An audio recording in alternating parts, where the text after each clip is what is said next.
جنون كروي بين المنتخب التونسي ومنتخب نيجيريا. المنتخب التونسي خسر 3-2 أمام منتخب نيجيريا في بطولة كأس أفريقيا. أطلع لكم متابعة وتاخذ نسولف عن المباراة شوية. يا ريتكم يا منتخب تونس خسرتوا 3-0 وريحتونا، حتى أطلع أقول إن منتخب تونس قدم مباراة سيئة وما كان بأفضل حالاته، لكن بآخر ربع ساعة تخلصون الفارق بهدفين وبعدها تتراجعون. ضيعتوا كل آمال الشعب التونسي.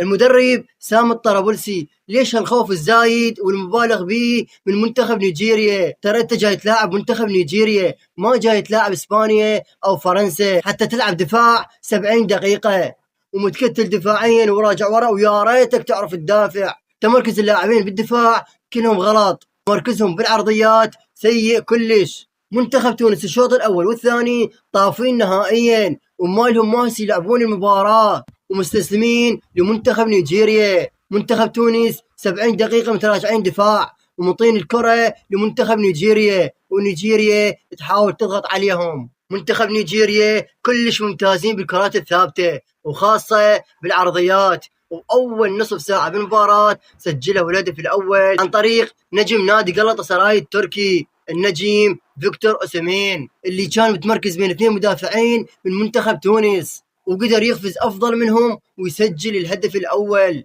والكرة نفسها تكررت عدة مرات، يلا سجلوا الهدف. منتخب تونس سواء من ناحية الصراعات الثنائية أو الاستحواذ سيئين كلش، والجهة اليسرى مال اللاعب علي العبدي ضعيفة إلى درجة، لذلك منتخب نيجيريا استغلوها وظلوا يلعبون من خلالها عرضيات وفرص خطيرة. بالشوط الثاني قلت منتخب تونس راح يرجع بأسلوب وشكل ثاني بالمباراة ويحاول يعدل النتيجة أو ممكن يفوز، لكن اللي صار عكس ذلك تماما. منتخب نيجيريا هم المستحوذين، منتخب نيجيريا هم اللي ضاغطين وهم اللي خطرين أيضا، ويسجلون الهدف الثاني من خلال الركنية برأسية ولا أروع. يعني أيضا يسجلون الهدف الثاني من خلال الكرات الثابتة.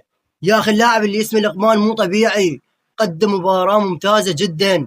لقمان هو اللي صنع الهدف الأول وهو اللي صنع الهدف الثاني وهو أيضا اللي سجل الهدف الثالث. لقمان هو ملك المباراة.